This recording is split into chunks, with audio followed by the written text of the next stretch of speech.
Assalamualaikum warahmatullahi wabarakatuh. Perkenalkan, nama saya Anissa Nur Septiani dengan NIM 2250331028 dari program studi D3 Kebidanan Fakultas Ilmu dan Teknologi Kesehatan Universitas Jenderal Ahmad Yani Cimahi. Nah, pada video kali ini saya akan membahas satu masalah yang belakangan ini sedang hangat diperbincangkan, khususnya untuk para orang tua yang memiliki balita. Apa itu? Ya, stunting. Teman-teman, tahu tidak apa itu stunting? Nah, menurut WHO, stunting adalah gangguan tumbuh kembang anak yang ditandai dengan tubuh pendek yang disebabkan oleh kekurangan asupan gizi, terserang infeksi, maupun stimulasi yang tidak memadai dalam jangka waktu yang lama. Bahaya stunting dapat mengancam anak-anak dan bangsa kita karena hampir dari 9 juta atau sepertiga anak di Indonesia mengalami stunting. Lalu bagaimana sih angka kejadian stunting di Indonesia? Untuk prevalensi stunting di Indonesia berdasarkan hasil pemantauan status gizi tahun 2016 mencapai 27,5%. Sedangkan berdasarkan data persebaran stunting di Indonesia, tahun 2021 terdapat 3 wilayah dengan angka stunting tertinggi di Indonesia. Yang pertama ada Nusa Tenggara Timur atau NTT, Nusa Tenggara Barat atau NTB, dan Kalimantan Barat. Wilayah dengan angka stunting tertinggi diduduki oleh Nusa Tenggara Timur dengan persentase 22,6% atau sekitar 89.707 anak stunting. Wilayah dengan kasus tertinggi yang kedua ada Nusa Tenggara Barat dengan persentase 21,7% atau sekitar 80.050 anak stunting.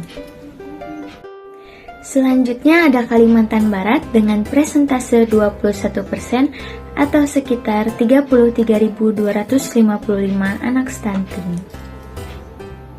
Stunting disebabkan oleh kekurangan gizi di waktu yang lama.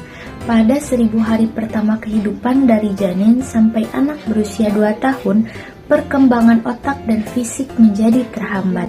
Anak yang stunting jadi lebih mudah sakit sehingga sumber konsentrasi yang mengakibatkan anak yang stunting jadi sulit berprestasi. Ketika dewasa, anak yang stunting juga cenderung mudah mengalami kegemukan atau obesitas, sehingga beresiko terkena penyakit jantung, diabetes, dan penyakit tidak menular lainnya. Lalu, faktor apa aja sih yang dapat meningkatkan resiko terjadinya stunting? Stunting dapat disebabkan oleh faktor multidimensi dan tidak hanya disebabkan oleh faktor gizi buruk yang dialami oleh ibu hamil maupun balita. Secara lebih detail, beberapa faktor yang dapat meningkatkan resiko terjadinya stunting sebagai berikut. Yang pertama yaitu praktik pengasuhan yang kurang baik, termasuk kurangnya pengetahuan ibu mengenai kesehatan dan gizi. Beberapa fakta menunjukkan bahwa bayi yang berusia 0-6 bulan yang mendapat ASI eksklusif masih belum optimal. Dua yaitu masih belum optimalnya layanan kesehatan, termasuk antenatal care atau pelayanan kesehatan selama kehamilan dan postnatal care atau pelayanan kesehatan ibu setelah bersalin. Ibu hamil harus rutin memeriksa kehamilannya ke tenaga kesehatan agar dapat memantau perkembangan janinnya. Begitu juga untuk ibu pasca melahirkan dengan rutin melakukan pemeriksaan pada masa nifas. Hal ini akan meningkatkan pemahaman ibu tentang perawatan bayi yang baik. Yang ketiga adalah kurangnya akses air bersih dan sanitasi. Sumber air minum yang layak diminum meliputi air keran umum, hidran umum, terminal air, penampung air hujan, dan sumber mata air. Keempat yaitu sering menderita infeksi di awal kehidupan anak akibat dari sanitasi yang buruk seperti diare dan cacingan yang dapat mengganggu penyerapan nutrisi.